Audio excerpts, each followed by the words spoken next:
Très bien. Alors, on va pouvoir commencer. Excusez-nous pour ce petit couac au démarrage. Évidemment, notre spécialité, c'est la logistique, l'intralogistique, la supply chain, pas forcément les outils de webinaire.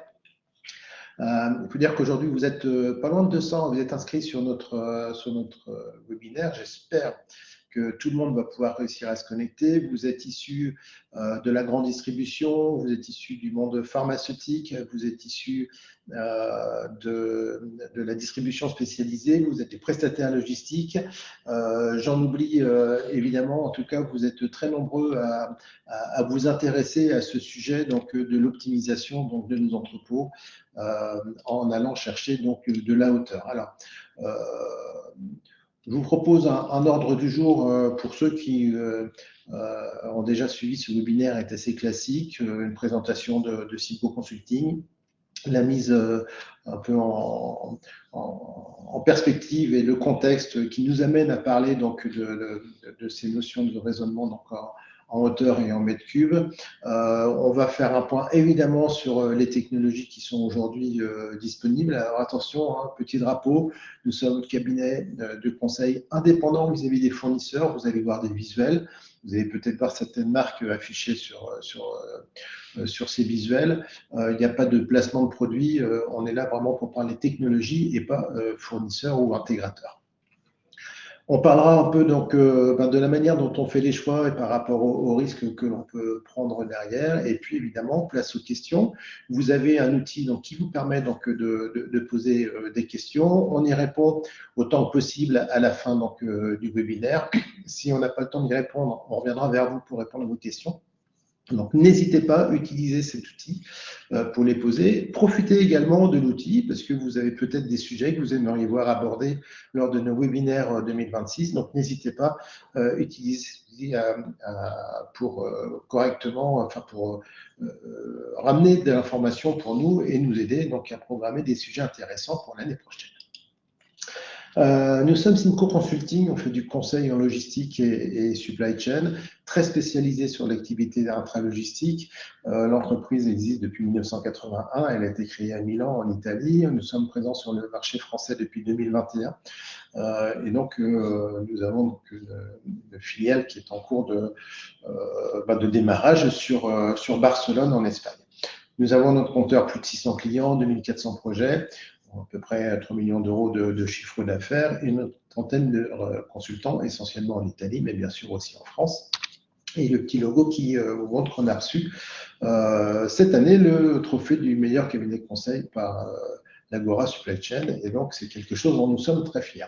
Alors notre activité est essentiellement basée sur la logistique d'entrepôt, on va parler de conception et organisation, mais pour un bon nombre de clients, nous avons travaillé sur le réseau de distribution, nous avons travaillé sur cette mise en performance des entrepôts à travers des designs, soit en partant d'une page blanche, soit donc en réorganisation, en réaménagement, donc sur donc des activités donc soit manuelles, amélioration manuelle, on verra l'importance de l'amélioration continue, soit donc en allant chercher donc des innovations et des investissements assez forts. On a travaillé sur tout ce qui est aménagement layout, on a travaillé avec de la formation, on a travaillé avec de la simulation de flux où on reproduit donc une activité d'entrepôt de manière digitale, ce qui nous permet d'aller chercher donc la mise en performance des entrepôts, de tester différentes solutions sans perturber ni les collaborateurs ni les clients. Vous avez un certain nombre de clients qui sont affichés donc, sous vos yeux. Voilà, c'est difficile d'afficher plus de 600 logos de clients. Pardon, si vous nous suivez aujourd'hui ou si vous regardez ce webinaire en replay et que vous ne voyez pas votre logo alors que vous êtes client chez nous, on ne vous oublie pas et voire même on vous aime. Bien. Alors le contexte, l'automatisation donc des entrepôts pour raisonner en mètres cubes. Pourquoi on parle ici? Parce que quand on regarde l'évolution globale de nos entrepôts, alors ça devient assez récurrent. Hein, l'augmentation du nombre de références, l'augmentation des besoins de stock, notamment pour répondre à des problématiques de SAV, de disponibilité de produits.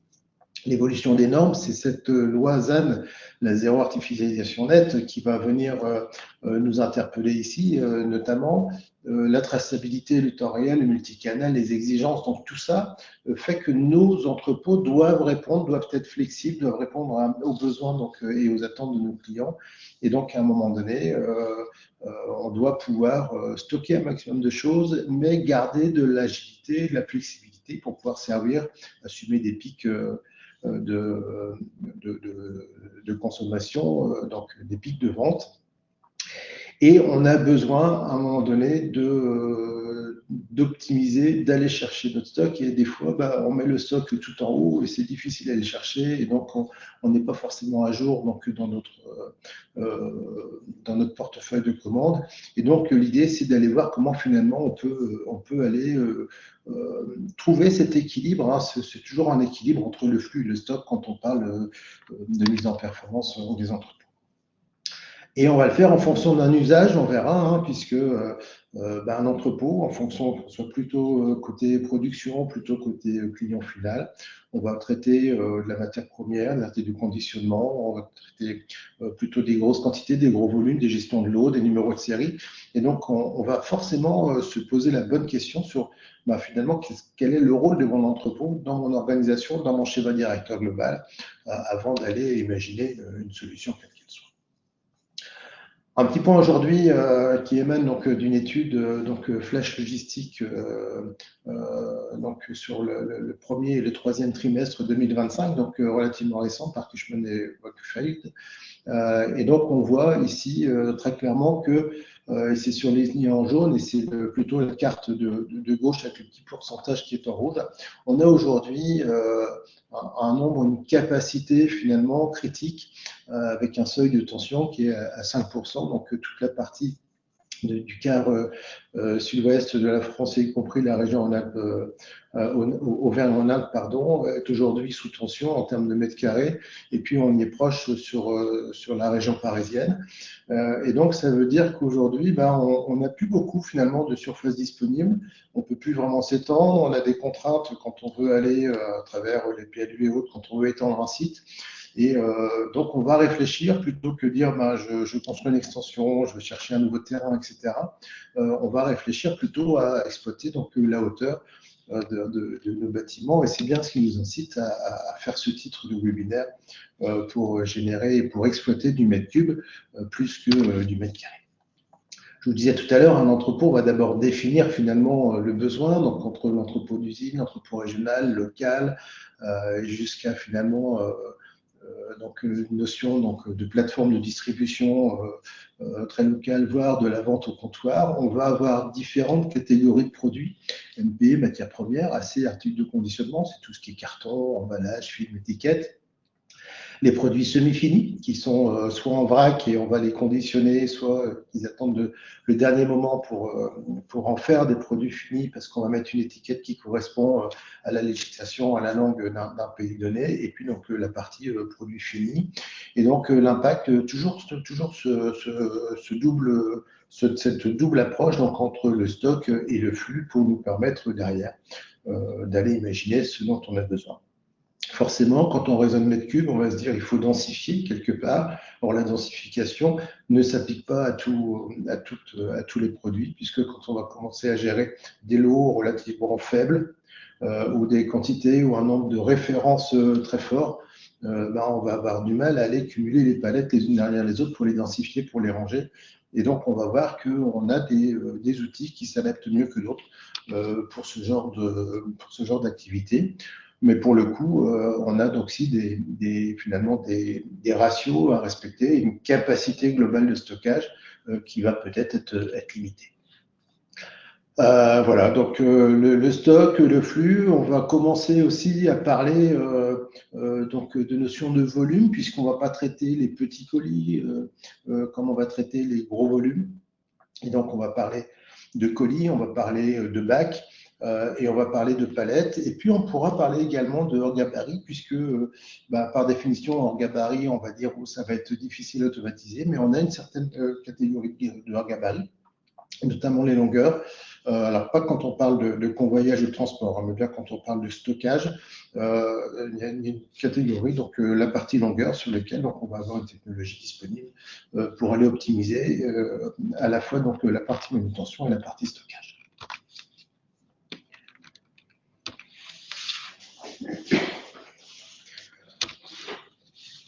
Si on regarde maintenant une chaîne logistique globale d'entrepôt, des pavés relativement classiques, hein, la réception, la mise en stock, la partie picking, la partie colisage, consolidation, et puis ensuite le dispatch, l'expédition.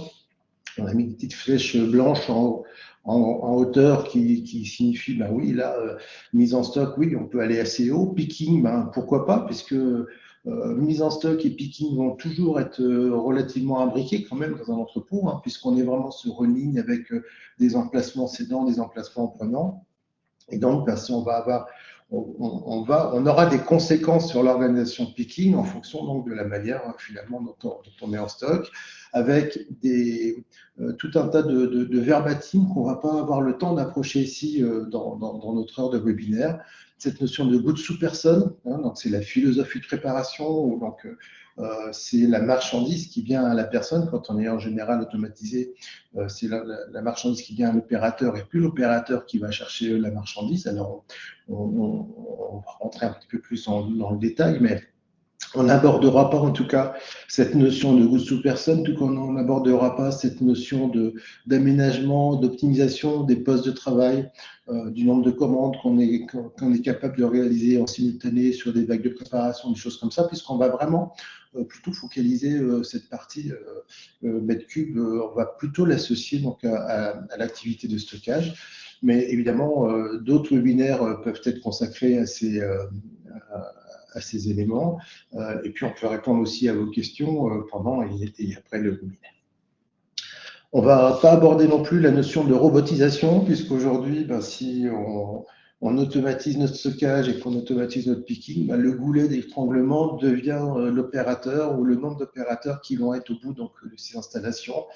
Et donc aujourd'hui, des solutions de robotisation, de prélèvement arrivent, se démocratisent avec l'avancée de l'intelligence artificielle, l'analyse donc des images et des vidéos, et donc nous permettent donc, là aussi de gagner évidemment du temps en termes de préparation. On ne va pas parler, alors sauf si c'est inclus dans la technologie, on ne va pas parler d'AGV, on ne va pas parler d'AMR, on ne va pas parler de convoyeurs, même si les convoyeurs à un moment donné nous permettent à travers des notions de convoi en hauteur, justement, on monte les produits pour ne plus avoir une barrière, un blocage au niveau d'un quai ou de la circulation. Pareil, on va en parler quand on va parler de la solution, mais on sait que les zones automatisées en elles-mêmes, il va falloir les relier. C'est un cariste, c'est un AGV, c'est un AMR, c'est un convoyeur. On a aujourd'hui des solutions qui se multiplient et qui deviennent aussi de plus en plus simples à installer. Là aussi, c'est des sujets intéressants sur lesquels on peut intervenir lors de nos thématiques webinaires. Les interfaces homme-machine sont extrêmement importantes aussi. Hein, cette notion de comment je récupère l'information de la machine et comment je donne l'information de la machine, là aussi de plus en plus automatisé avec des systèmes de plus en plus détrompeurs.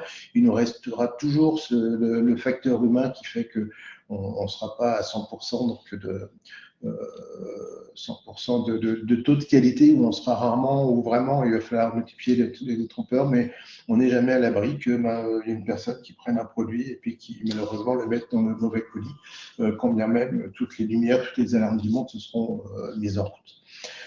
On ne va pas parler non plus de bufferisation. Après, j'en ai fini. On entre vraiment dans le thème du sujet. Bufferisation, c'est cette capacité qu'ont finalement nos systèmes automatisés à nous permettre de désynchroniser l'ensemble des préparations qu'on va faire sur une commande ou sur un envoi. Je m'explique.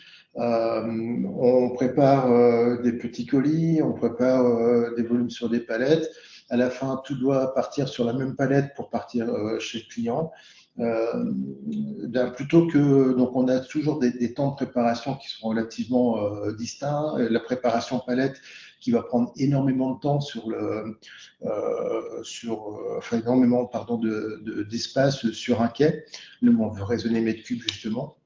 Donc, c'est plutôt des palettes qui sont prêtes en avance, qui attendent les petits colis, ou des palettes qui sont prêtes parce que j'ai un chargement qui est soumis à une déclaration douane. Et donc, je vais m'assurer d'abord que j'ai bien tous mes produits, parce que sinon, c'est difficile de remodifier donc une déclaration douane. Et puis après, c'est le client qui programme le transport, et ça peut mettre 1, 2, 3, 5 jours, une semaine, 2 semaines, 3 semaines, en attendant des lettres de crédit, etc. Et donc, nos outils aujourd'hui, ces outils d'optimisation de stockage peuvent permettre de re-rentrer les produits une fois préparés dans cet environnement de stockage, de manière à les bufferiser. Soit quelques heures en attendant le flux de petits colis, par exemple, ou c'est les petits colis qui attendent les flux palettes, soit donc quelques jours, quelques semaines, en attendant que les clients décident d'enlever la marchandise. Donc, c'est des choses sur lesquelles il faut l'avoir à l'esprit, il faut aller chercher la valeur ajoutée de nos outils. On ne va pas raisonner que sur comment je fais pour mettre plus de palettes dans mon espace et pour gâcher moins de place, mais on va aussi aller chercher la valeur ajoutée qu'on peut avoir à travers ces outils. Un petit flux que j'ai mis par-dessus, entre la mise en stock, le picking, le colisage, keep value, co-dispatch, c'est tout ce qui va être service à valeur ajoutée, donc customisation retardée, ça va être ces notions de co-packing, ces notions d'étiquetage de dernière minute, qui vont correspondre d'association d'un document en fonction de la langue, en fonction des besoins, en fonction. On a aujourd'hui des produits qui sont relativement neutres et sur lesquels on met juste l'autocollant commercial au dernier moment, donc sur certaines activités. Voilà, donc tout ça, c'est des services à valeur ajoutée. Forcément, on les intègre, et forcément, là aussi, on va pouvoir bénéficier de massification, de bufferisation. Il faut savoir que plus on personnalise un produit tard dans la chaîne, plus on va avoir la possibilité de massifier et de densifier le stock pour là aussi économiser de la surface. Alors, comment on fait pour prendre de la hauteur dans un bâtiment? Alors, la thématique, c'est automatisation, mais il y a aussi des solutions qui ne passent pas par l'automatisation. Un petit visuel ici sur une activité que je ne citerai pas par respect évidemment. On estime, quand on a ce type d'activité que vous voyez donc en bas à gauche, qu'on perd 60 à 75% du volume. Ça veut dire que c'est de la surface. On a vu, ou vous verrez dans le replay, le coût des mètres carrés annuels, donc des surfaces. Au prix où on paye la surface, au prix où on va la chauffer ou la tempérer, puisque quand on est sur ce type d'activité, on est beaucoup sous des opérateurs, et donc il y a des conditions de travail à respecter, et donc on va avoir une notion donc de maintien de température minimum. Alors évidemment, on ne chauffe pas à 20 degrés comme dans un salon, mais il y a quand même tout un volume d'air à brasser qu'on va chauffer, qu'on va éclairer, et à la fin qu'on va payer aussi en termes de surface. Alors évidemment, on ne fait pas des entrepôts qui font 5 mètres de haut, parce qu'il faut penser à la deuxième vie des entrepôts, évidemment. Mais justement, quand on a ces notions de hauteur, il faut qu'on raisonne, il faut qu'on aille chercher donc, des solutions pour prendre de la hauteur. Solution manuelle, solution automatisée, avec une notion donc de travail au sol, de travail en mezzanine, et puis il y a aussi des solutions intermédiaires. On verra sur un slide après, où aujourd'hui on construit des entrepôts justement avec des hauteurs de cellules relativement raisonnables, mais qu'on va empiler, et donc qu'on va séparer avec des notions de dalle béton. Alors avantage, inconvénient, on va travailler sur plusieurs niveaux, mais en tout cas ça va nous permettre malgré tout d'aller optimiser justement, et de ne pas aller chercher des grosses automatisations ou des gros systèmes pour stocker en hauteur, mais plutôt de travailler sur des hauteurs raisonnables et sur lesquelles on peut avoir des activités soit traditionnelles, soit automatisées. Deux exemples ici qui vont s'afficher à l'écran si tout va bien. Un opérateur très connu du e-commerce, qui travaille plutôt maintenant dans ces nouveaux bâtiments, sur des bâtiments multi-étages. Donc on a un exemple sur un site du côté de Metz, et puis ce même opérateur qui est aujourd'hui en train de construire dans la région lyonnaise, à côté donc de l'aéroport donc de Lyon Saint-Exupéry, un bâtiment sur 3 niveaux sur lequel il va exploiter 150 000 m² en tout, avec une emprise au sol à 60 000 m². Et quand on parlait donc de la ZAN, hein, de zéro artificialisation nette, qui va nous imposer de réduire et de minimiser, donc c'est un peu la course aux échalotes en ce moment pour aller avant l'application de la ZAN, donc bétonner des zones, mais aujourd'hui on commence quand même à raisonner, être un peu plus précautionneux de l'environnement. Autre solution, un bâtiment qui a deux opérateurs aujourd'hui. Alors évidemment, on ne parle pas d'automatisation ici, mais donc un opérateur au rez-de-chaussée, un opérateur à l'étage, donc deux clients différents pour deux occupants différents pour ce bâtiment, avec des hauteurs de bâtiment qui restent raisonnables. Et cette fois, c'est des camions qui vont à l'étage pour charger. Et donc, on a vraiment deux activités indépendantes, je vais dire comme une colocation, mais chacun donc vit dans sa partie. Et donc là aussi, pas besoin d'aller chercher des systèmes donc de montée et de descente des produits, puisque c'est les camions eux-mêmes qui prennent une rampe et qui vont charger ou décharger à l'étage.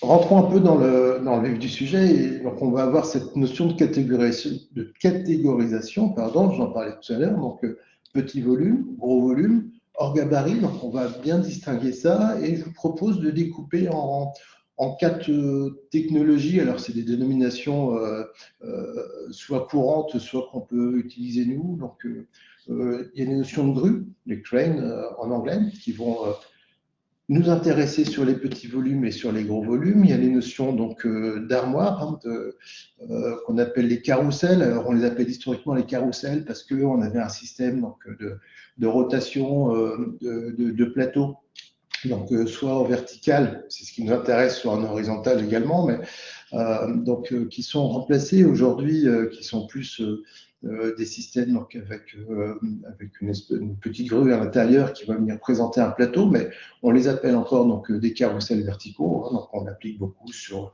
des petites unités, des flacons, de l'outillage, des pièces de maintenance. On a des systèmes de navettes, donc par définition une navette, je viens prendre une palette ou un colis ou un bac, et donc je vis ma vie et j'emmène ces produits là où le système me demande de l'adresser.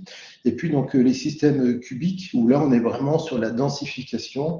On l'appliquait beaucoup sur les petits volumes, ça commence à devenir beaucoup également sur les gros volumes, donc plutôt sur la palette. Et c'est des systèmes qui, quand on veut monter en hauteur, l'inconvénient de monter en hauteur, c'est en général les largeurs d'allées. Et donc là, on vient supprimer les allées de circulation, les minimiser au maximum, et donc calibrer des solutions de manière à ce qu'elles puissent répondre donc, à ces besoins de hauteur en termes de capacité de stockage. On l'aura compris, si on veut exploiter la hauteur, soit on a des systèmes qui montent très haut et les opérateurs qui en général restent en bas, soit si on veut que les opérateurs puissent accéder aux produits, donc on va leur mettre en place des systèmes de mezzanine ou des systèmes en tout cas qui vont leur permettre d'être au même niveau que les produits. Alors rentrons, si vous le voulez bien, dans la partie technologie, faisons un peu un petit tour qui n'est pas forcément exhaustif du marché parce que ça évolue évidemment régulièrement, pas tous les jours, mais certaines technologies ont tendance à arriver, à évoluer, à amener des optimisations. Donc, avec donc une segmentation quelque part en fonction de ce qu'on va voir, on va d'abord s'adresser aux petits volumes, puis on va regarder ce qui se passe sur les palettes, et puis ce qui se passe aussi, ce qu'on peut faire sur la partie hors gabarit. Hors gabarit, on va plutôt être automatisé. On va être sur la partie manuelle pour les bacs et les palettes. Alors évidemment, on sait faire du gabarit en manuel, mais on n'ira pas très haut. Et puis donc une solution un peu intermédiaire, un peu hybride, le mot à la mode, à la fois sur les bacs et à la fois sur les palettes. Commençons par du colis et du manuel, très manuel pour le coup. Je vous disais tout à l'heure, soit l'opérateur reste au sol et c'est les systèmes qui vont aller exploiter la hauteur, soit au final, l'opérateur, on le fait travailler sur mezzanine. Et donc, on peut voir trois typologies de mezzanine. On a la la mezzanine indépendante, entre guillemets, c'est-à-dire qu'on a une structure sur laquelle, à l'étage, on a une piste, on peut en faire une piste de danse, une piste de karting, des traitements d'opération, de reconditionnement, un aménagement de machines, attention au poids, hein, bien sûr, de capacité, elle va être calculée en fonction de ce qu'on veut en faire, hein, cette mezzanine, en termes de capacité mécanique. Dessous, pareil, on fait ce qu'on veut, on aménage, on met des étagères, on met des systèmes donc, de production, de colisage. Vraiment, on va avoir un aménagement totalement libre en haut et en bas. Attention aux poteaux quand même, puisque une mezzanine, forcément, ça a des poteaux, mais en tout cas, on va pouvoir optimiser, aller peut-être mettre les palettes d'articles de conditionnement à l'étage, etc. Et on verra comment on fait monter, descendre des produits quand on travaille sur mezzanine. On a ce qu'on appelle ensuite une plateforme sur rayonnage. Et donc ici, on a plutôt des étagères au sol et la mezzanine, la surface, le plancher, pour aller en hauteur, donc va s'appuyer sur ces étagères. Alors, ça veut dire que les étagères vont être fixes à un moment donné. Et donc, on va pouvoir travailler à l'étage, soit en remettant là aussi des étagères, en respectant évidemment les contraintes là aussi mécaniques de la solution, soit en mettant des aménagements, des process qui ne nécessitent pas donc cette partie de stockage, qui vont nous permettre donc de libérer la surface pour travailler et aménager et alléger donc les surfaces de quai. On prend de la hauteur, c'est pas automatisé, mais on prend de la hauteur quand même. Il fallait évidemment parler. Et puis on a donc des notions de mezzanine de passerelle. Donc là, on va s'appuyer plutôt sur des structures de type rack. Et donc à certains niveaux des racks, c'est là qu'on va mettre donc des notions donc de passerelle avec un accès escalier, avec tout ce qui va bien, de la sécurisation évidemment. Attention, on travaille en hauteur. Et donc là, on va s'articuler donc autour donc de notre rack. Donc on a exactement la même structure donc en haut et en bas par rapport au plancher.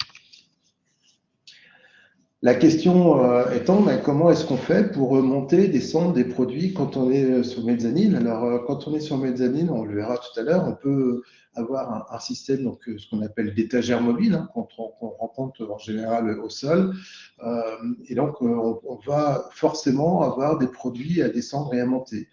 Alors, on peut utiliser des convoyeurs, on peut utiliser des toboggans. Alors, ça marche que dans un sens, évidemment, le toboggan. On va avoir des systèmes d'écluses où on va monter la palette de manière totalement sécurisée vis-à-vis des opérateurs. Donc, si on est sur des petits produits ou des petits colis, eh ben, on va mettre ces colis et ces cartons sur des palettes, sur des supports, peut-être sur des chariots, et puis on va sécuriser, on va monter ce support donc, à l'étage donc avec ce système écluse.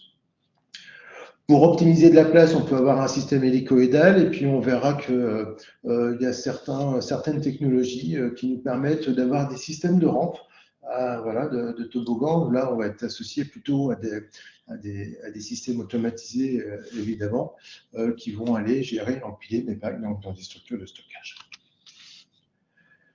Ça, c'était monter-descendre pour les petits colis. Et puis, monter et descendre de niveau pour les palettes, il y a des choses intéressantes qu'on peut faire, puisqu'on peut aussi travailler évidemment avec des palettes sur mezzanine. Encore une fois, attention à la capacité de mécanique de cette mezzanine. Et donc, on va avoir des systèmes donc, qui vont nous permettre de monter peut-être des palettes directement. On va avoir des systèmes qui vont nous permettre, donc, par un système d'ascenseur. Alors, attention, quand on a des ascenseurs, en général, il en faut au moins deux, parce que s'il y en a un qui tombe en panne, on n'est pas bien. Un plutôt dédié à la montée, l'autre à la descente, parce que pareil, si on a des palettes qui attendent des deux côtés, on ne sait plus laquelle va être finalement prioritaire. Et quand on fait ce genre d'activité, pour pas qu'un cariste dépende de la capacité de la disponibilité donc de l'ascenseur, on va avoir un système donc de convoyage qui là aussi va nous servir de buffer. On va poser des palettes qui vont monter et descendre en fonction donc de la disponibilité de l'outil. Ça nous permet aussi de travailler sur le débit. On a des systèmes vraiment de monte-charge qui nous permettent de monter plusieurs palettes à la fois. Voilà, donc ça c'est le cariste vient, dépose sa palette, c'est le monte-charge qui évidemment va fonctionner sur des lots assez conséquents, donc grosse capacité aussi sur ces produits. Et puis, si on travaille en hauteur,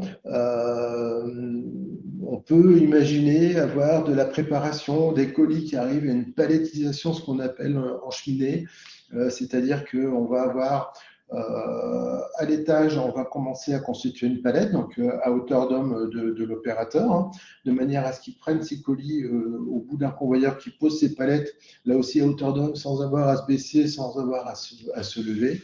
Il fait une première couche sur son produit, la palette va descendre, on fait une deuxième couche, la palette descend, la troisième couche, etc.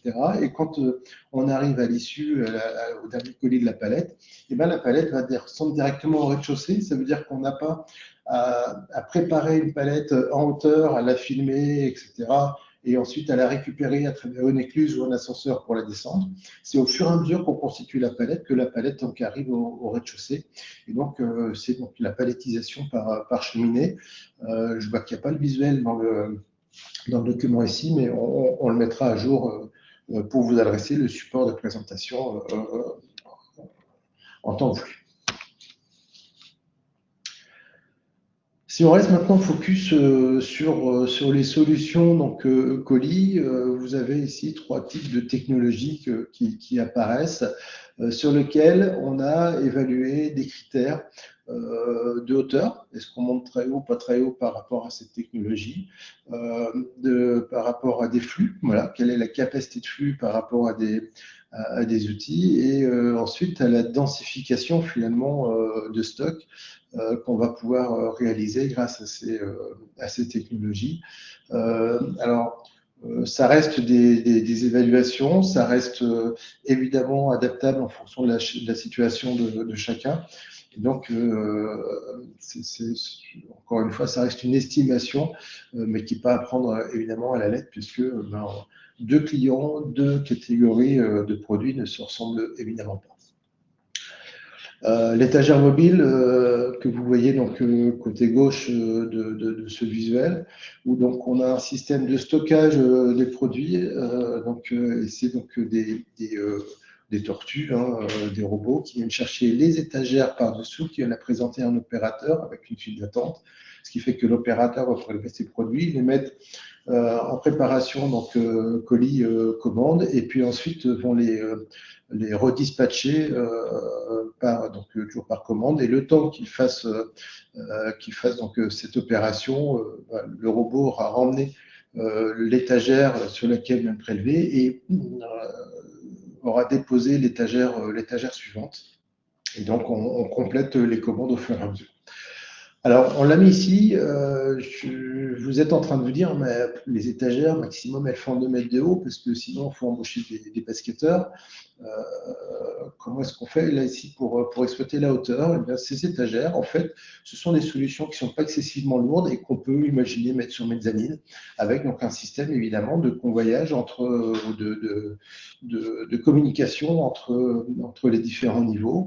Et donc, c'est quelque chose qu'on peut faire à travers donc effectivement un système de convoyage, à travers un ascenseur, descenseur, à travers un système écluse. Alors, on est sur la préparation automatisée, donc autant automatiser également donc, cette partie convoyage, puisqu'il faut faire communiquer donc, les différents niveaux.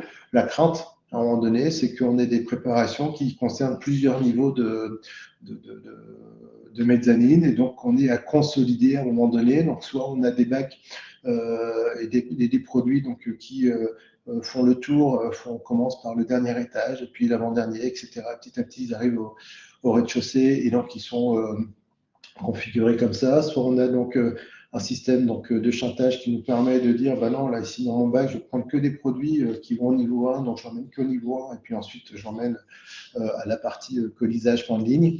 Donc voilà, des choses qui sont adaptées, mais aujourd'hui les étagères mobiles sont capables d'exploiter de la hauteur, donc à travers de la mezzanine. On reste sur les petits colis, on a des systèmes donc, qui s'appellent des ACR, donc là on va avoir donc, des notions donc, de produits rangés donc, dans des étagères sur lesquelles on va aller facilement à une douzaine de mètres de haut, et sur lequel donc, on va grouper, c'est-à-dire qu'au lieu de ramener une étagère, on ne va pas ramener toute l'étagère, parce qu'une étagère fait 12 mètres. Par contre, on va aller chercher un certain nombre de bacs qui sont stockés dans ces étagères. Donc ici, sur un exemple, on ramène 6 bacs et on les met petit à petit sur des postes donc, de préparation. Et ensuite, on va les ramener en stock. Et donc, ça permet là aussi d'optimiser finalement les trajets des robots et d'avoir un nombre de robots un peu plus réduit dans les allées de circulation. On est sur des allées relativement étroites. Et donc, c'est quelque chose qui est relativement intéressant à mettre en œuvre. Et puis on a sur le slide de droite les notions donc de carrousels verticaux, donc soit par shuttle, soit rotatif. Un rotatif c'est le carrousel. Par shuttle, donc c'est effectivement une navette qui vient récupérer un bac qui est stocké à droite ou à gauche et qui passe par la voie du milieu pour ensuite la mettre à disposition, qui peut même mettre un deuxième plateau à disposition de l'opérateur pour éviter justement d'avoir ces temps d'attente où quand on avait le carrousel qu'on passait donc du plateau numéro 1 au plateau 17, il fallait que 15 ou 16 plateaux se défilent devant nous pour avoir le plateau numéro 17. Et donc, c'est des améliorations qui ont été faites. Alors, on parlait tout à l'heure de goods sous personne, personne sous goods. Là, on est sur une solution un peu hybride puisque on va rarement avoir l'intégralité des produits stockés dans la même armoire. Donc, on va plutôt travailler sur plusieurs armoires. Et donc, là aussi, il faut penser à consolider ces notions de préparation quand une préparation concerne plus d'une armoire. Avec une possibilité ici, je le rajoute quand même, de travailler sur plusieurs niveaux. Alors, pas avec le rotatif, mais avec les notions de shuttle. On peut travailler sur plusieurs niveaux. On peut imaginer avoir un niveau pour l'alimentation des produits et un autre niveau pour récupérer ou pour alimenter un atelier niveau 0, niveau 1, niveau 2, etc. Alors, on ne peut pas non plus travailler en simultané sur tous les niveaux. Mais c'est quelque chose qui peut nous intéresser. C'est un point d'attention que je n'ai pas émis en début de webinaire, mais qui est important à prendre en compte. C'est qu'en général, on raisonne préparation, flexibilité, pic d'activité sur la partie gestion des commandes. Il faut bien penser aussi que ces systèmes-là, il faut les alimenter à un moment donné, soit en direct depuis la réception, soit depuis une zone de réserve, une zone de palette sur lesquelles on va discuter juste derrière. Et donc, c'est un flux qui est extrêmement important et qu'il ne faut surtout pas négliger quand on va calibrer ce genre de solution.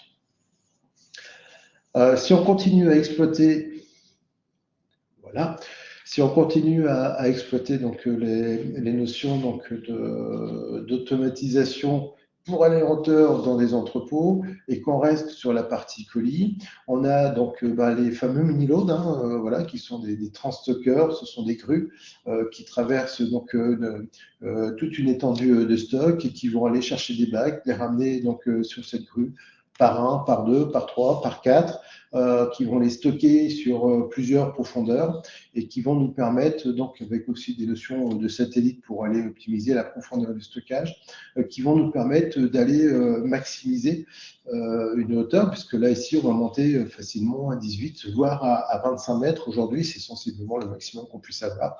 Ça fait déjà un beau bâtiment de monter des colis et des bacs à 25 mètres. On va traiter soit des bacs, soit des plateaux. On peut avoir différentes hauteurs de bacs. On va pouvoir traiter directement des colis aussi en fonction des différentes technologies. Et donc, c'est une solution qui est relativement, qui a déjà pas mal d'années de vécu d'expérience. C'était l'une des premières technologies donc, de densification côté petit volume, qui aujourd'hui, petit à petit, est substitué par des systèmes donc, de navettes, donc de shuttle, où donc, on a donc, une navette qui vient prendre un contenant et qui va prendre un ascenseur et aller ranger ses produits dans des travées de stockage. Alors, avantage inconvénient entre les deux. La première, c'est on est sur des grues, c'est-à-dire que si une grue tombe en panne et que vous avez que 2 grues dans l'entrepôt, il faut avoir des produits dans les 2 allées. Alors évidemment, il y a de la maintenance, ça tombe pas en panne tous les jours, etc. Mais en tout cas, ça fait partie des risques qu'on peut identifier sur ce type d'installation, même si on connaît les taux de fiabilité de ces outils-là qui sont très développés. Donc si vraiment ça tombait en panne souvent, je pense qu'il serait beaucoup moins développé. Le système shuttle permet, lui, donc, de dire si j'ai à un moment donné une navette qui est en panne, et c'est vrai sur l'intégralité des l'instant, on va parler des shuttles. Si j'ai une navette qui est en panne, je peux avoir ici, par un système de caillebotis, des opérateurs qui viennent la récupérer en en isolant la zone, c'est-à-dire qu'il n'y a plus aucun mouvement dans cette zone pour sécuriser l'accès de l'opérateur, ce qui n'empêche pas, en fonction des fournisseurs du marché des intégrateurs, de pouvoir fonctionner sur les autres zones de travail. Et donc, on a ces systèmes donc, de navettes qui viennent récupérer et déposer donc, des produits ici. Donc, c'est ce qu'on appelle donc, les systèmes donc, shuttle. Et puis, donc, on a donc shuttle et élévateur, et on a les systèmes shuttle 2D, où là, donc, c'est pas un élévateur, c'est des shuttles qui elles-mêmes vont monter dans la structure de stockage et qui vont ensuite prendre des allées pour aller ranger les produits. Et donc, là aussi, on monte assez haut et on réduit au maximum l'emprise au sol. L'emprise au sol, aussi bien sur les colis que la palette, va être prise aussi par le nombre d'unités qu'on va mettre en profondeur dans chaque allée, puisqu'on a un système donc, de satellites qui vont sortir de la shuttle en elle-même et qui vont aller récupérer donc, ou déposer donc, des bacs sur la profondeur. Et donc, c'est bien ces profondeurs qu'il faut évidemment calculer, anticiper et estimer avant d'investir dans la solution pour calibrer correctement. Et moins on a d'allées, et plus on densifie et on optimise donc les volumes de stockage. D'autres solutions, voilà, qu'on ne va pas citer non plus, mais elles sont en général mono-fournisseurs. Vous avez donc des solutions qu'on va appeler cubiques, où là, on n'a plus du tout d'allées de circulation. On empile des bacs les uns au-dessus des autres, avec un accès par le haut ou un accès par le bas, en fonction donc, des opérateurs et des fournisseurs de la solution. On densifie beaucoup, on densifie énormément, on s'adapte à des structures d'entrepôt où on va tourner autour des poteaux, on va juste les déclarer au système, et donc les navettes, les robots qui vont circuler en surface ou sous la structure vont pouvoir s'adapter et ne se prendront pas le poteau justement pendant leur circulation. On va pouvoir adapter un certain nombre de postes de travail en entrée et en sortie, avec une limite quand même, c'est la hauteur de la structure, puisque là, on ne pourra pas monter à 20 mètres de haut, mais on a quand même une densification qui est intéressante et rien ne nous empêche de travailler avec ce type de système et avec des mezzanines par derrière ou dessus. On a un autre système avec les bacs verts, qui est donc un fleuron français de l'intralogistique, qui nous permet là aussi d'avoir un système de climbing robot. Ça veut dire que les robots en eux-mêmes ne lâchent pas le bac, il n'y a pas de notion de rupture de charge, ils emmènent le bac jusqu'à sa destination finale, jusqu'à sa notion de rangement, et c'est des technologies qui sont maintenant sur le marché depuis quelques années, et tous les ans, et régulièrement, il y a des innovations qui arrivent pour simplifier la vie des opérateurs, pour gérer la petite température, pour gérer des multi-hauteurs de bac. C'est assez récent, notamment donc, sur les structures de gauche. Vous avez des choses vraiment qui sont extrêmement intéressantes, qui sont en place, associées donc, à ces structures, à condition évidemment qu'elles conviennent à vos besoins. Une fois qu'on a fait le tour sensiblement des technologies qu'on peut trouver sur la densification et la gestion de la hauteur avec les colis, on va parler évidemment des palettes. Alors les palettes, on a les solutions manuelles qui vont nous permettre de monter en hauteur et de raisonner donc, sur les largeurs d'allées. C'est le tridirectionnel voilà, qui va avoir une largeur d'allée d'1,80 m, 1,85 m, 1,90 m, qui va permettre de laisser passer l'engin et de venir ranger ses palettes avec une rotation donc, de la fourche. Et donc, c'est une solution manuelle sur laquelle on va quand même pouvoir monter sur la grande hauteur de l'ordre de 18 mètres. Et puis, vous avez la solution semi-automatisée, j'allais dire, puisqu'on peut mettre ce qu'on appelle un tridirectionnel AGV, c'est-à-dire que c'est un système de pilotage autonome de ces outils qui vont rentrer dans les allées, déposer des palettes, ou les sortir et les mettre donc, en tête de rack et re-rentrer, etc. Donc avec tout un système de paramétrage, de sécurisation, et avec une possibilité, bien souvent, de pouvoir reprendre la main par un opérateur quand il y a un souci sur cette notion de guidage et d'autonomie de fonctionnement. La même chose sur, alors je suis passé directement au tridirectionnel, on peut avoir la même chose sur les notions de chariot rétractable, mais l'allée va être plus large. Donc on va monter également moins haut, mais ça permet quand même par rapport à des systèmes classiques avec des engins frontaux, ça permet donc de gagner du temps, de l'espace, pardon.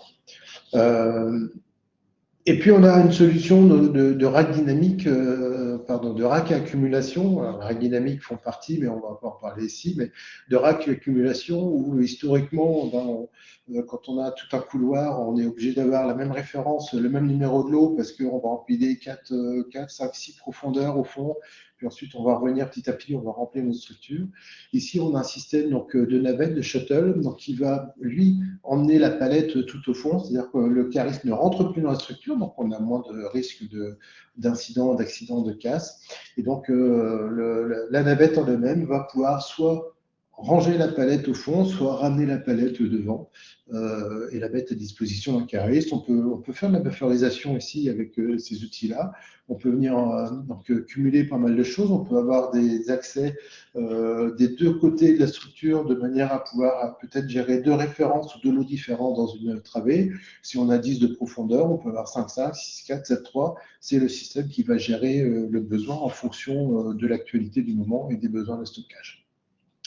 Voilà, donc, donc on va le ranger dans la catégorie semi-automatisée, évidemment, mais c'est quelque chose qui apporte déjà des choses intéressantes, puisque on va gérer au couloir et non plus donc, à toute la hauteur de la travée.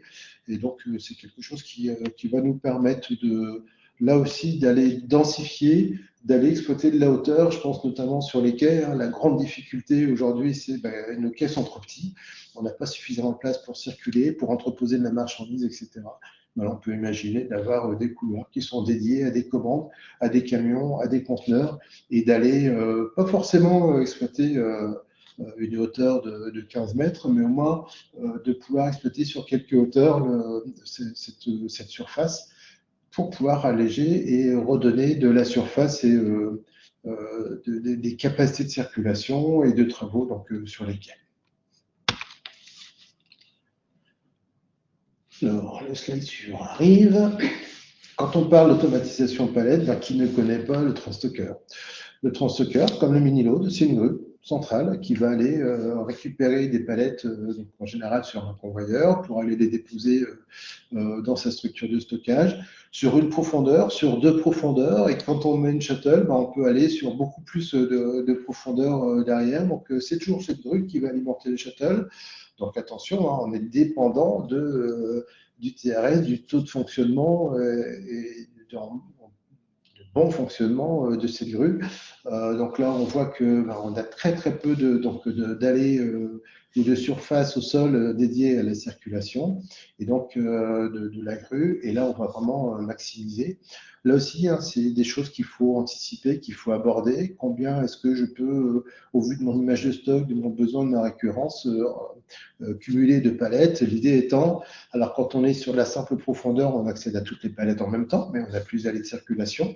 Quand on est sur de la double profondeur, on divise par deux les allées de circulation, mais ça veut dire que si je veux la palette qui est en deuxième rang, il faut d'abord que je prenne la palette du premier rang et que j'aille la poser quelque part, donc avec des emplacements 8 disponibles et que j'aille chercher ma deuxième. Et donc, quand on est sur plus de profondeur, donc c'est plutôt, on va déposer donc une navette qui va aller ranger la palette donc, au dernier rang ou dans la profondeur. Autre système qui prend petit à petit le relais sur ces transstockers. Alors attention, hein, je ne suis pas en train de vous dire que le transstocker est dépassé ou démodé, bien au contraire, parce que ça permet quand même de monter très haut. On va densifier les palettes dans un système de shuttle, donc dans un système de rack. Alors soit en 2D, soit en 3D, c'est-à-dire qu'on prend l'ascenseur ou donc ensuite on a un système de satellite qui va nous permettre d'aller soit dans deux directions, soit finalement dans les trois directions par rapport donc, à la technologie qu'on va employer. Là aussi, on est sur des navettes sur des shuttles. Donc, s'il y a un shuttle qui tombe en panne, les autres peuvent tourner autour et prendre leur lait. Là aussi, on va aller chercher de la profondeur, hein, c'est bien l'idée, accessible par les deux côtés également. Et là, on va pouvoir s'adapter, puisque c'est une structure qui n'est pas forcément parallélépipède rectangle, et on va pouvoir s'adapter si on a des angles, si on a des poteaux, si on a différentes hauteurs dans le bâtiment, eh bien, on va pouvoir adapter la structure en fonction et coller vraiment au plus près de la densification. C'est des choses qui sont intéressantes. Alors évidemment, il y a un point qu'on doit aborder quand on est sur ce type de sujet, c'est la partie extinction, sprinklage, etc., ICPE, rétention. Donc, il y a forcément, on ne va pas raisonner uniquement sur la partie j'ai besoin de stocker quoi, mais c'est comment et dans quelles conditions je dois évidemment les stocker. Et il y a des systèmes qui répondent mieux que d'autres à certaines contraintes. Je vous parlais tout à l'heure donc du hors gabarit entre guillemets et donc une notion de longueur. On a ici deux systèmes qui nous permettent, alors c'est sensiblement le même avec deux visuels différents, qui nous permettent de venir déposer des longueurs dans des coffres, et ces coffres sont stockés donc sur de la hauteur, sur des profondeurs, un peu comme des armoires verticales avec donc, le système shuttle. Donc là, ici, on va pouvoir aller gérer un certain nombre de références, les mettre en hauteur, avec un intérêt aussi, c'est qu'on peut avoir des accès par l'extérieur. C'est-à-dire qu'on ouvre le bardage, on a un accès qui nous permet de déposer des produits par l'extérieur, et on va limiter toutes ces surfaces de quai avec des longueurs assez conséquentes pour pouvoir braquer et mettre en place donc, ces produits dans les stocks.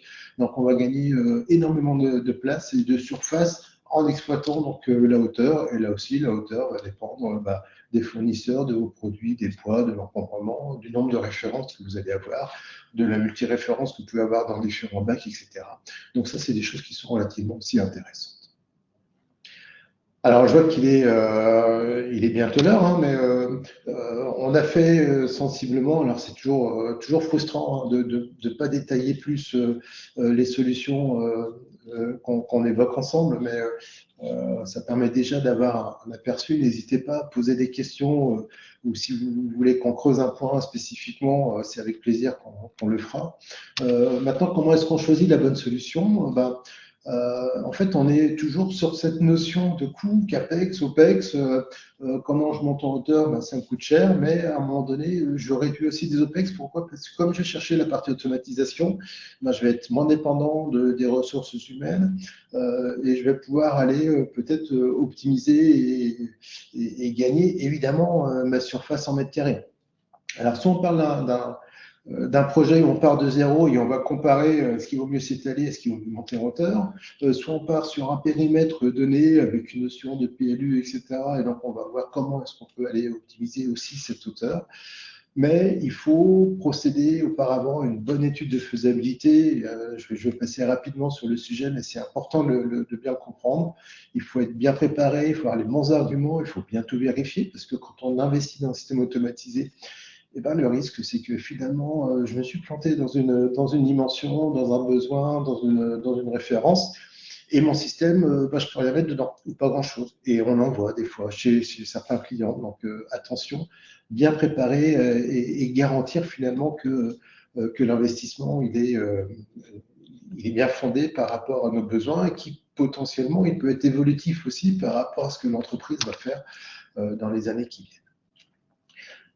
Au préalable de cette notion d'étude de faisabilité, on va se poser la question d'innovation ou d'amélioration continue. Et pour nous, il faut les deux. Oui, on va aller chercher une innovation parce qu'on va amener un système automatisé pour exploiter de la hauteur, dont acte. On va regarder ce qu'on peut faire en fonction des technologies qui sont sur le marché, en fonction de nos paramètres, nos besoins, stock, flux et notre cadre de référence. Mais on va en tout cas venir vraiment avoir une roadmap, un phasage qui va in fine arriver à l'implémentation de cette solution, mais qui va forcément passer à un moment donné par une case d'amélioration continue, parce que je dois maîtriser mes flux, parce que je dois bien les connaître, identifier les besoins, commencer à supprimer les gaspillages, parce que j'ai pas envie d'investir dans des outils qui font des choses qui sont pas forcément nécessaires. Et donc d'un côté, on achète l'ascenseur, mais pour pouvoir monter, fixer l'ascenseur, on a besoin de l'escalier et de l'amélioration continue. Et donc, on est à cette phase entre les deux où on va venir phaser les deux. Et donc, comment on va faire Comment on va faire pour aller imaginer notre besoin sur ce que j'appelle un projet à mètre cube? On va faire l'étude de faisabilité, on va analyser une tranche assez conséquente d'historique d'activité, en général 12 mois, une tranche conséquente d'évolution du stock, en général 12 mois aussi. On va collecter toutes ces données, on va les faire parler, on va regarder comment elles agissent, combien on a de références, quelles sont les profondeurs de l'eau, d'accès, etc.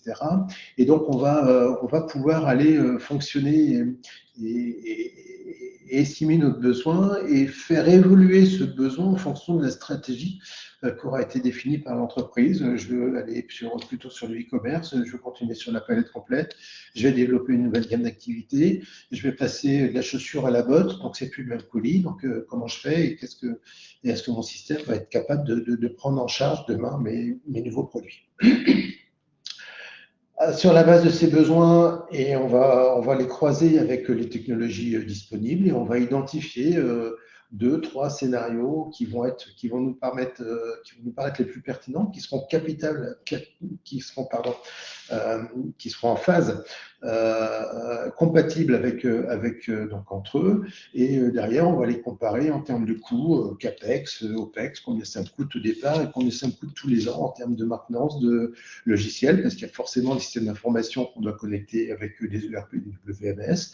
Est-ce que c'est évolutif? Combien de temps ça met pour installer, etc. Donc, tout ça, c'est des critères qu'on va aller définir pour aller chercher derrière à identifier le scénario cible et donc générer le projet, donc ce qu'on appelle l'exécutif, donc qui est soumis à la réalisation. Et donc, parmi les livrables de cette étude, c'est le plan directeur, le plan d'aménagement, tout ce qui va être critères opérationnels, besoin de formation du personnel, tout ce qui va être notion d'investissement, de retour sur investissement, donc, et autres. Et ensuite, on est capable d'aller, on doit pouvoir mener le projet. Donc, c'est-à-dire que là où on était sur un projet, ce qu'on appelle sommaire, on va descendre dans un niveau de détail. On va pouvoir faire 3 analyses possibles. La simulation dynamique, je vous en parlais en introduction de ce webinaire. Une partie stress test, c'est justement si je passe d'un flux plutôt majoritairement palette ou colis à un flux e-commerce ou vice-versa, jusqu'où est-ce que je peux aller dans l'inversion des tendances de l'image de mes préparations. On peut aller chercher forcément l'analyse des risques. Je vous parlais tout à l'heure d'une comparaison entre le shuttle et un transstocker, par exemple. Voilà, donc tout ça, on va l'évaluer, on va l'évoluer. Et puis derrière, on sait vous accompagner aussi sur la conception, la construction, à travers notamment de la formation. Et puis donc, il ne faut pas sous-estimer le coût, il faut avoir les bonnes personnes, il faut avoir le bon projet, on sait que ça coûte, mais on sait aussi que on a la possibilité, comme un tiers à peu près des entreprises, de passer par un cabinet tel que Cypro Consulting pour vous assister parce qu'on a l'habitude, on connaît la méthodologie, les différentes étapes, et dans le temps, forcément, et vous pourrez le voir, c'est vraiment quelque chose un investissement qui se rentabilise parce que justement, on vous évite un certain nombre, on va requalifier certains axes, on vous évite certaines erreurs que vous allez faire parce que vous n'avez pas forcément l'habitude ou l'appétence pour ce genre de projet. Et donc, n'hésitez pas en tout cas à contacter un cabinet comme Cypro. Et d'ailleurs, vous avez juste derrière nos coordonnées pour nous appeler le cas échéant. Voilà, alors j'ai essayé de tout faire tenir, on est pile sur 1 heure de webinaire. J'espère que vous avez des questions, en tout cas je vais les regarder. Prenez le temps encore de les poser le cas échéant avant qu'on clôture ce webinaire. Et si j'ai pas le temps, si vos questions arrivent après, vous avez ici donc nos coordonnées. Si vos questions arrivent après, c'est avec plaisir qu'on vous répondra. Et parce que encore une fois, on va très vite sur certains sujets, on passe des choses. Peut-être que j'ai oublié de vous commenter certains slides ou certains visuels. Et donc, ce sera avec plaisir que je corrigerai le tir, le cas échéant. Alors, place aux questions que je vais aller chercher tout de suite. N'hésitez pas aussi à utiliser donc, cet outil de questions pour suggérer des thématiques pour 2026, puisqu'évidemment, on va continuer à réaliser ces webinaires qu'on veut sensiblement mensuels. À noter qu'en 2026, on se retrouvera également sur 2 salons, transport logistique, manutention à Cannes au mois de janvier, et puis je ne sais plus si c'est mars ou si c'est avril, on va se retrouver sur le salon Global Industrie qui aura lieu au parc des expositions de Villepinte et en simultané avec le CITL. Donc si vous allez au CITL, venez nous voir à Global Industrie et vice-versa. Alors, dans les questions que j'ai, bon, ça c'était plutôt des remarques.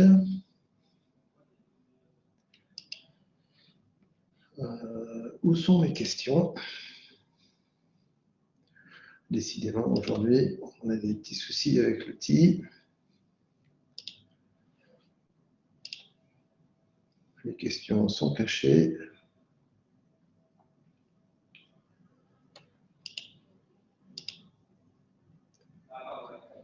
Ah, voilà, j'ai une question qui est ici. Bonjour, est-ce que les équipements peuvent être installés dans des entrepôts en froid positif et négatif? Alors, ça dépend des équipements, mais oui. Alors, palette, colis, froid positif, oui, froid négatif, il y a quelques maintenant, bon, évidemment, les palettes froid négatif, il n'y a pas de souci, et on commence aussi à avoir des structures colis, bac, petit volume, sur du froid négatif, avec même des installations donc, qui peuvent être bi ou tri-température, température ambiante, température dirigée de plus 2, plus 5, je ne sais pas, et température négative également. Voilà, c'est notamment les systèmes cubiques qui permettent de le faire. Et après, bah, finalement, c'est la mécanique en elle-même et surtout donc, les systèmes de navette et de manutention. Mais oui, la réponse est oui. Après, c'est évidemment à développer en fonction donc, du détail de vos projets, la typologie de produits, des flux, etc. Est-ce que j'ai d'autres questions?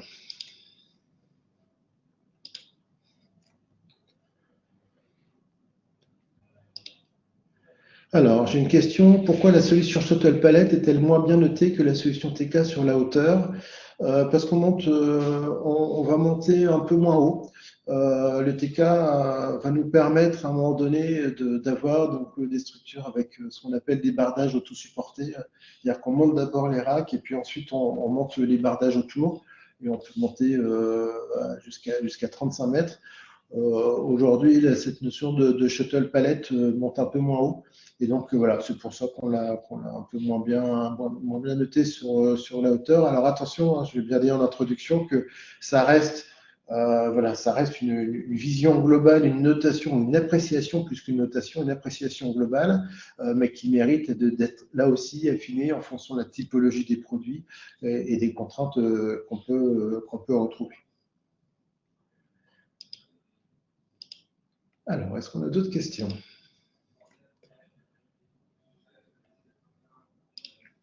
Existe-t-il des automatisations hybrides dans un même entrepôt où nous automatisons palette et bac? Oui. La réponse est oui. On l'a fait sur un dossier récent où on va finalement avoir donc un standard de stockage qui va être l'équivalent de la palette 80-120. Alors là aussi, on adapte cette notion de dimension et sur laquelle, comme par magie, on va pouvoir mettre 4 bacs de 600 par 400 donc, sur la structure et donc monter après la hauteur du bac et le nombre de bacs. Alors ça exige quand même par contre une manutention supplémentaire parce que quand on va sortir les produits, alors soit on a la palette monoréférence, soit on a la palette plutôt multi-référence, et auquel cas il va falloir manutentionner des bacs, donc peut-être avoir des systèmes de robotisation, palettisation, dépalettisation pour pouvoir présenter à l'opérateur final donc, le bon produit à préparer. Mais oui, on peut en même temps automatiser donc, des bacs et des palettes.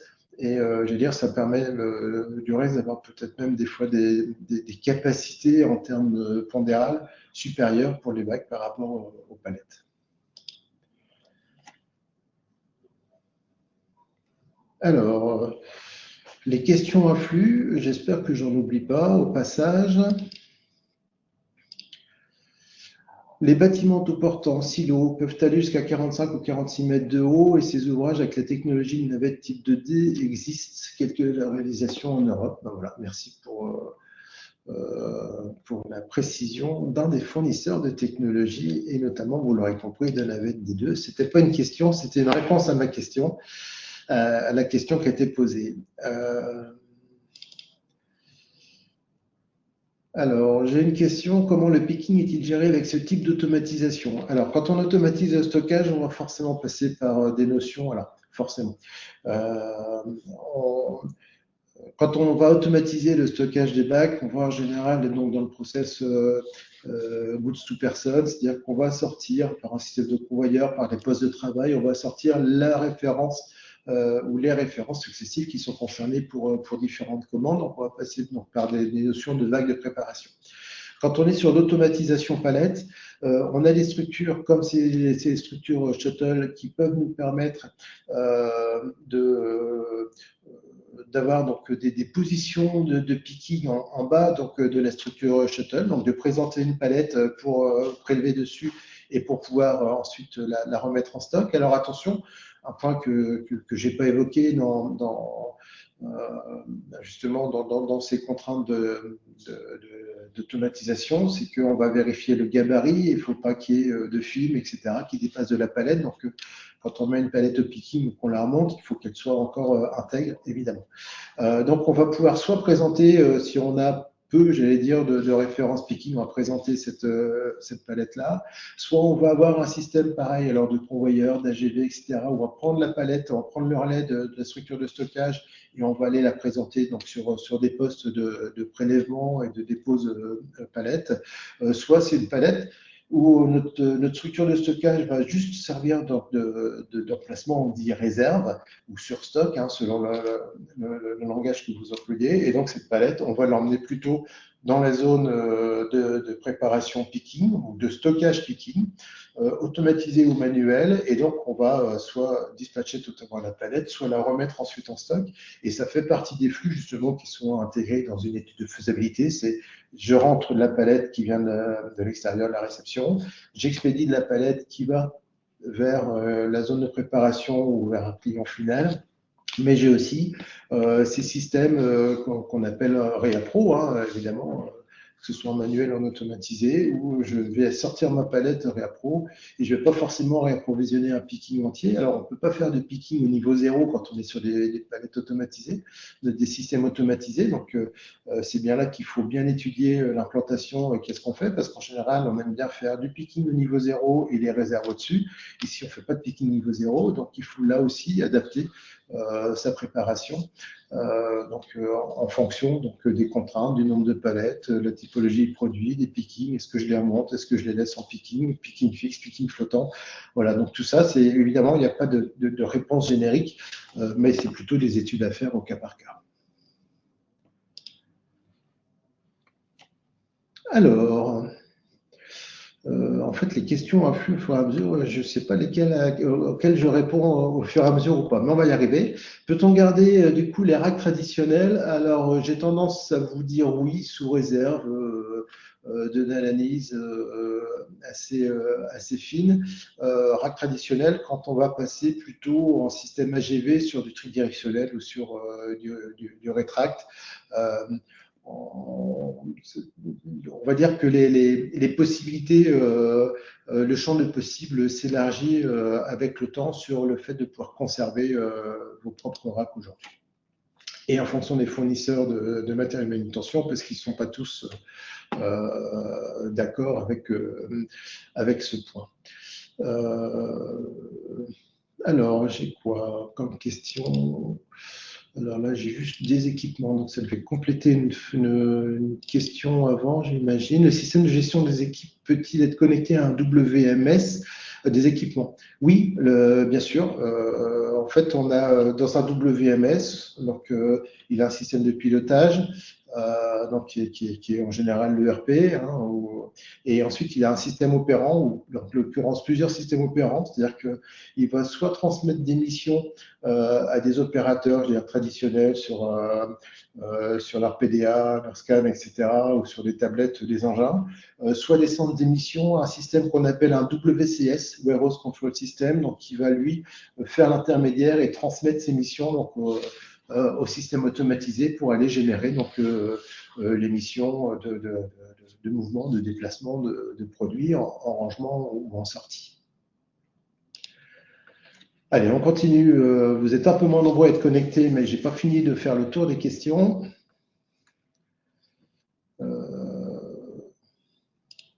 J'ai une question ici. Non, celle-là, j'ai déjà répondu.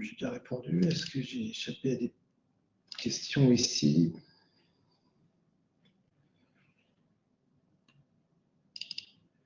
J'ai une question. Alors, ça concerne le matériel. Est-ce que Simco fait uniquement du conseil ou également de la vente de matériel? Alors, on fait du conseil, de l'assistance à maîtrise d'ouvrage, de l'assistance à donc, tout ce qui est mise en place, gestion de projet, test, suivi des jalons, etc. Mais on ne vend pas de matériel, on n'est pas intermédiaire. Voilà, on va vous aider à mener des appels d'offres. On connaît les prix de marché, on connaît les fournisseurs, donc on sait vous aiguiller, mais derrière, on est totalement indépendant et on ne vend pas du tout de matériel, ni de stockage, ni de manutention. On vend que de la matière grise, mais c'est déjà pas mal.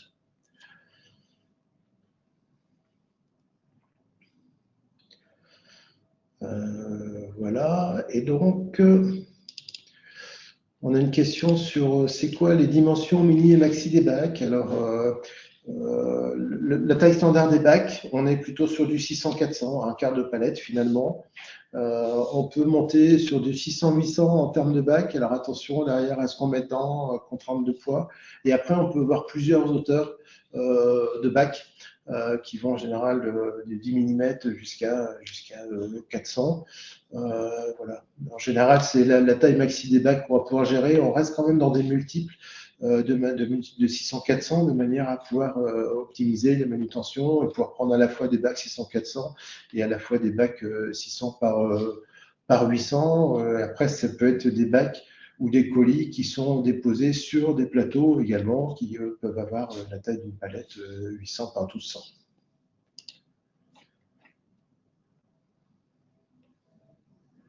Voilà, alors j'ai l'impression d'avoir répondu à l'ensemble des questions. Alors, elles sont enregistrées, hein, par ailleurs, les questions. Donc, si je me rends compte que il y a telle ou telle personne qui a posé des questions auxquelles je n'ai pas répondu, c'est avec plaisir que je vous adresserai un petit mail personnalisé à l'issue de l'exercice. Voilà, j'espère que cet exercice vous a plu. N'hésitez pas, si vous avez encore des questions, il est encore temps, on vous répond par mail dans la foulée. C'est un plaisir en tout cas de réaliser ce webinaire sur cette notion importante hein, de gestion de mètres cubes, puisqu'il y a vraiment un retour sur investissement à avoir. Et encore une fois, c'est des études extrêmement personnalisées qui sont à mener. Nous sommes à votre disposition, on s'appelle Simco Consulting et c'est avec plaisir qu'on prendra donc nos webinaires dès le mois de janvier l'année prochaine. À très bientôt, bonne fin de journée et passez de très belles fêtes. Au revoir.